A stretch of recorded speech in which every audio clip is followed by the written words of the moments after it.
We're here in my studio in Boiling Spring Lakes, North Carolina, coastal North Carolina, about 15 minutes from the ocean. This is a painting here I'm working on from Oak Island. Nice little sunset. Then we have some of my abstract works here. And a cat. That's Phoebe. So I play a lot with my abstracts. I play a lot with pattern and rhythm and utilizing colors from the landscape. Right here we see a few of my sketches that I did recently from the Grand Canyon. Those are done from life. There's a couple more abstracts next to them.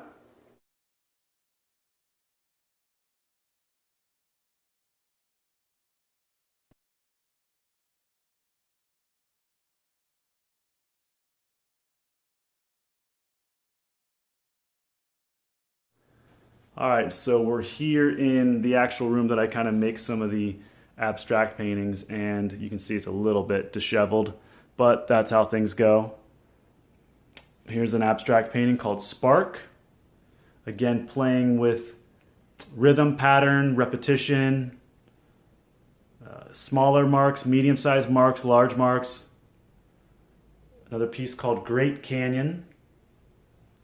Another piece called Summer Sunset. Few more in the works there. A few down here as well that are kind of getting a little wild. This one's a little tame because I just started it right here. And then we have a landscape that's actually from downtown Los Angeles, from my time there. Had this painting for a while, just kind of pluck away at it here and there just for fun. So one of my favorite things to do is to take a break from working and come outside here and walk on these roads that are nearby. I like walking on these rocks here. They kind of stimulate your feet and help you sort of clear energy and make the next step. Think about making the next step towards your pieces that you're working on. So what I really learned from my experience at the Joshua Tree Highlands Artist Residency were a few things. Number one, having that 6 weeks of mostly solitude, just me in the park, being a landscape painter, going out into the landscape every day and experiencing it in the silence of the park and just the silence of the time alone. There are a few events, that you get to meet the community and you get to mingle with the other artists as well. But a lot of it is just, what do you do with your time? And it's a very beautiful thing because a lot of times we have jobs and we have all these other things that interrupt us. But when you're just given 6 weeks of full time to do whatever you want, it's very therapeutic and very challenging sometimes to occupy that time.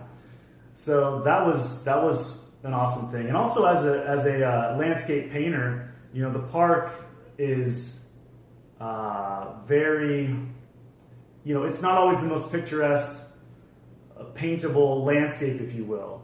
A lot of it is very parched and sort of bleak. A lot of like just tans and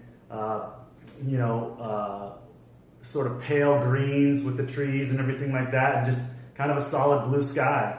So I kind of had to wait till sunset to get some maybe more interesting dramatic colors. So that's just one thing.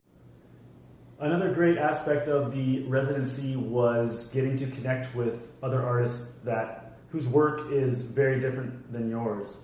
That does happen in some programs, some grad programs. I had previously just come from a more traditional painting graduate program, so it was really refreshing to interact with some conceptual artists whose work is completely different from mine, and trade ideas and pick their brains and just see their process. And the fact that the residency brings that in is a very powerful, dynamic thing to have.